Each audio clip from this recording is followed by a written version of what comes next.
اعوذ باللہ من الشیطان الرجیم بسم اللہ الرحمن الرحیم۔ سورۃ البقرہ آیت نمبر 256 چل رہی، ہم شروع کر رہے ہیں آج۔ کل آیت الکرسی ہو چکی ہے تو آگے بڑھتے ہیں۔ لا اکراہ فی الدین، لا کا مطلب نہیں، اکراہ کوئی زبردستی، فی الدین دین میں، لا اکراہ فی الدین دین میں کوئی زبردستی نہیں ہے۔ سب سے پہلے تو اسی آیت کو واضح کر دوں، اس آیت کے عموماً لوگوں نے دو مفہوم لیے ہیں۔ پہلا مفہوم تو یہ ہے کہ دین کو قبول کرنے میں کوئی سختی نہیں ہے، یعنی آپ کسی کو تلوار کی زور پر اسلام قبول نہیں کروا سکتے، کسی کو کوئی زبردستی دین کا کام نہیں کروا سکتے، یعنی آپ کسی کو مجبور نہیں کر سکتے نماز پڑھ، روزہ رکھ یا اور کوئی اسلام قبول کر، اس طرح کے کام کرنا۔ ایک تو مفہوم یہ پایا جاتا ہے، اور دوسرا مفہوم یہ پایا جاتا ہے کہ عبادات میں کوئی زبردستی نہیں ہے، یعنی آپ کی مرضی ہے آپ نماز پڑھو نہ پڑھو، آپ کی مرضی آپ زنا کرو نہ کرو، آپ کی مرضی آپ کوئی بھی کام کرو، آپ کی مرضی ہے۔ دین چونکہ لکھا ہوا ہے نا، لا اکراہ فی الدین، دین میں کوئی زبردستی کوئی سختی نہیں ہے، تو اس میں پہلا مفہوم تو ٹھیک ہے کہ دین کو قبول کرنے میں کوئی زبردستی نہیں ہوگی، آپ کسی کو تلوار کے زور پہ اسلام قبول نہیں کروا سکتے، یعنی اگر کوئی اسلامی معاشرہ ہے اس میں غیر مسلم رعایا رہ رہی ہے تو اسے مجبور نہیں کیا جائے گا کہ وہ اسلام قبول کریں، بلکہ وہ اسلامی حکومت کے انڈر رہ کر اپنی پوجا پاٹ، اپنے گرجا گھروں میں، اپنے مندروں میں جا سکتے ہیں، اپنی عبادات کر سکتے ہیں، انہیں اسلام زبردستی قبول نہیں کروایا جائے گا۔ یہ مفہوم بالکل ٹھیک ہے، لیکن دوسرا مفہوم بالکل غلط ہے کہ دین میں کوئی زبردستی نہیں سے مراد دین کے حکم پہ عمل کرنے میں کوئی زبردستی نہیں ہے۔ یہ اصل میں چونکہ ہمارے ہاں اسلامی حکومت قائم نہیں ہے، اس وجہ سے یہ اصول عام طور پر پھیل گیا کہ بھی دین میں کوئی زبردستی نہیں ہے، مذہب ہر کسی کا اپنا اپنا ہے، ہر کوئی اپنے پاس رکھے مذہب، ہر کسی کو مذہبی آزادی ہونی چاہیے۔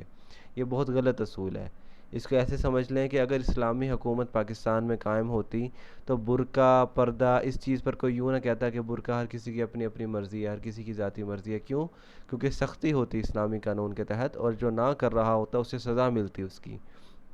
یا اور کوئی گناہ کر رہا ہوتا۔ یہ تو معاشرے کا سارا نظام ہی گڑبڑ ہو جائے اگر آپ یہ کہیں کہ دین میں کوئی زبردستی نہیں ہے سے مراد عبادات میں یہ بھی چوری کر لے کوئی، جو مرضی کرے۔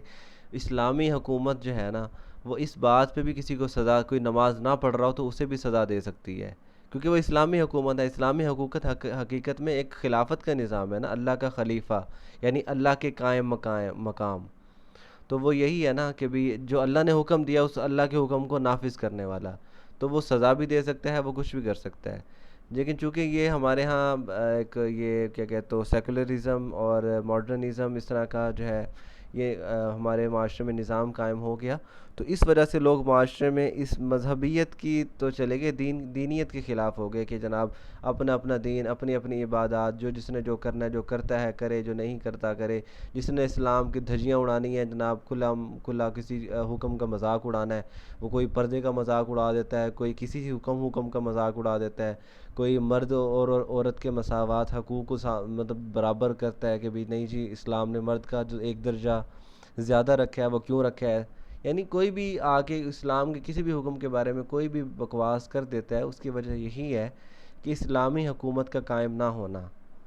اور اسی وجہ سے جو کہا ہے نا لا اکراہ فی الدین، اس کا لوگوں نے غلط مفہوم یہ لے لیا کہ دین میں کوئی زبردستی نہیں ہے سے مراد ہے کہ بھی اپنی اپنی مرضی سے جو مرضی گناہ کرتا جائے۔ ایک ہوتے ہیں، دیکھیں، ایک ہوتا ہے انفرادی گناہ، اور ایک مطلب چھپ کے گناہ کیا جائے، اور ایک ہوتا ہے ظاہری گناہ۔ جو آپ کھلم کھلا ظاہری گناہ کرو گے نا، اس کا تو اسلامی حکومت اس چیز کا اختیار رکھتی ہے کہ وہ اس کو سزا دے، لیکن ایک گناہ جو آپ چھپ کے کر رہے ہو، جس کا آپ کے علاوہ اور کسی کو پتہ نہیں ہے، اس کے متعلق اسلامی حکومت سزا نہیں دے سکتی، کیونکہ اس کو علم نہیں ہے، تو وہ اللہ تعالیٰ کی عدالت میں اس کا مطلب عدالت لگے گی اور اس کی سزا سنائی جائے گی۔ لیکن یہ آیت بہت غلط مفہوم میں لوگوں نے بیان کی ہے کہ لا اکراہ فی الدین سے مراد اپنا اپنا مذہب، اپنا اپنا جو گناہ کرنا چاہے، جو جس طرح دین کا مذاق اڑانا چاہے، جو جس طرح ہمارے نبی کا، قرآن کا یا کسی بھی چیز کا مطلب مذاق بنانا چاہے تو وہ بنا سکتا ہے، ایسا نہیں ہے۔ لا اکراہ فی الدین سے مراد کسی کو زبردستی اسلام قبول نہیں کروایا جائے گا، لیکن اسلامی حکومت میں اسلامی قانون کے تحت رہتے ہوئے اگر کوئی اسلامی حقوق کا مذاق اڑاتا ہے یا ان کی مطلب ان کی بےزتی کرتا ہے تو اس کی سزا، یا کوئی نماز مطلب کوئی جرم کرتا ہے، کوئی گناہ کرتا ہے، کھلم کھلا گناہ کرتا ہے، کوئی زنا کرتا ہے کھلم کھلا یا اس طرح کچھ بھی، اس کی سزا لازمی دی جائے گی۔ اس کا تعلق اس سے نہیں ہے کہ لا اکراہ فی الدین۔ یہ بہت اہم آیت تھی اور مطلب اس کا بتانا واضح تھا، کیونکہ ہمارے ہاں قرآن پاک کی آیات کو بہت غلط مفہوم میں بیان کیا جا رہا ہے، آگے پیچھے کی آیات نہیں دیکھتے، اس کا جو اسلوب بیان کیا جا رہا ہے، جو ایک مفہوم چل رہا ہے، جو ایک اسلوب چل رہا ہے، اس کو چھوڑ کے ایک نیا مفہوم نکال کے اسی کے پیچھے چل پڑتے ہیں، تو یہ قرآن پاک میں تحریف کے مترادف ہے۔ تو اس وجہ سے اس آیت کو میں نے بڑے واضح انداز میں بیان کی ہے، تو امید ہے انشاءاللہ سمجھ میں آ گئی ہوگی۔ کل انشاءاللہ اسی آیت کو مکمل کریں گے۔ وما علینا الا البلاغ المبین۔